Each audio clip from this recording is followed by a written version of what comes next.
Well, I will start saying that I've been 20 years, almost 20 years active in the European anti-racist movement in several networks, such as European Network Against Racism with Mamadou for a lot of time, United for Intercultural Actions, INACH, which is the International Network Against Cyber Hate, and others. And I have to say that probably in this historical moment, the right-wing extremist, the xenophobic problem, the intolerance problem is bigger than ever in the history, the recent history. I think everyone could be agree with that. Just having a look into the polls, into the how strong are the different political parties in the different countries, even at European level. But I have to say that I think the European anti-racist movement today is stronger than ever. It's something that is important to point it out and to signal, because it's not the people who are active now, after 20 years of experience, all the knowledge, all the campaigns, all the intervention, event, etc., has been made, is making a difference. It's important to say. Also, I will say that at the beginning of the European anti-racist movement, all these kind of meetings, today is so still, but something is changing.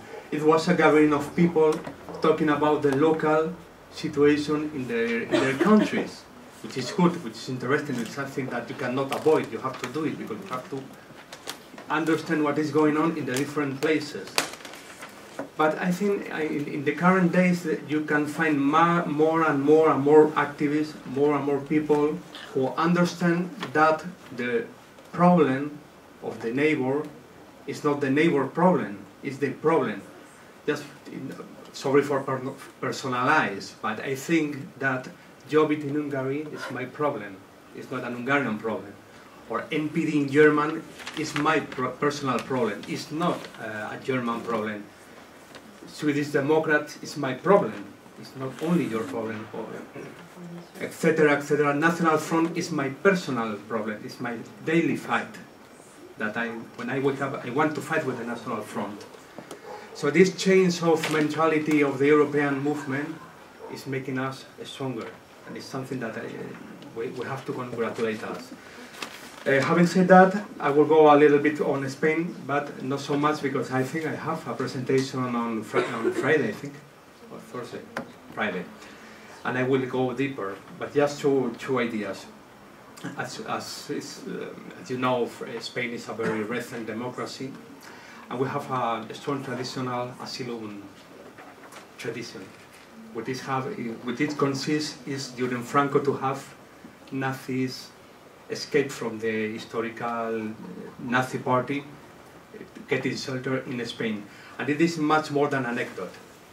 It is not just something that is happening for 6, 7, 8, 9 SS people coming to Spain, because these people make the roof of what it today is the right-wing extremism in Spain, and also these people make the roof of some kind of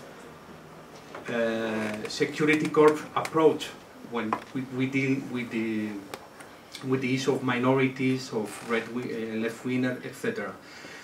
Because I will go deeper that, but I just want to mention that the Franco police copy from the Gestapo the method of hunting people.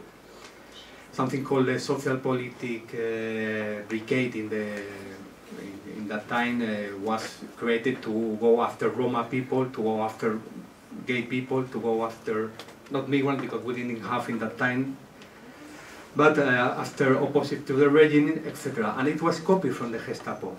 And after 40 years after that, some way they still have something there of that. So this is more than an anecdote.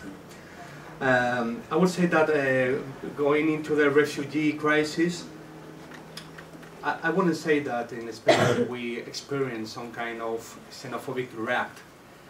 In fact, according to the polls, after all the crisis, the refugees, the numbers, the noise, all this kind of stuff, what the poll says is that according for the Spanish people, immigration it used to be the 8th problem, and now it's the 7th problem. So it's that a small move, which is nothing quite relevant. What is true is that there is a lot of Islamophobic discourse all around the refugee crisis. Just with 2 recent examples. Last weekend, the Bishop of Valencia alerted us about Trojan horse of the refugees, because a lot of jihadists will going into Spain, etc., etc. And there is something very common in all the continent, I know. And just for finish, I will mention our Interior Ministry, who is a moral paradox, because this guy is responsible of the controlling frontiers in the country. And 3 years ago, in the Spanish city of Ceuta, which is in northern Morocco, northern Africa, and you know, if you want to cross swimming from Morocco to Spain, you just have to go to the bench swimming 100 meters, and then you get into Ceuta, which is European Union territory, is Spanish territory. And this guy was the responsible of how they control these small ratios of beach, when 30 people trying to get into Spain, trying to get into Europe, were shot with plastic balls when they were swimming, approximating to the coast, just in 50 meters, and 30 people died doing that. So this guy who is saying that Europe is going to be invaded by the jihadists because we are opening the doors to the refugees is responsible for that. And he has to pay for that. And the problem is that there were a trial against all these cops. They were absolved. No one was condemned. So 30 people were dying and nothing has happened. They were just protecting the Spanish coast. This is the consequences of that interpretation of security coming also from the Nazis during the Franco era. I will go further in all this day. We will have the opportunity to have a lot of conversations and speeches and interventions. But for me, for now, it's okay. Thank you very much again for invitation.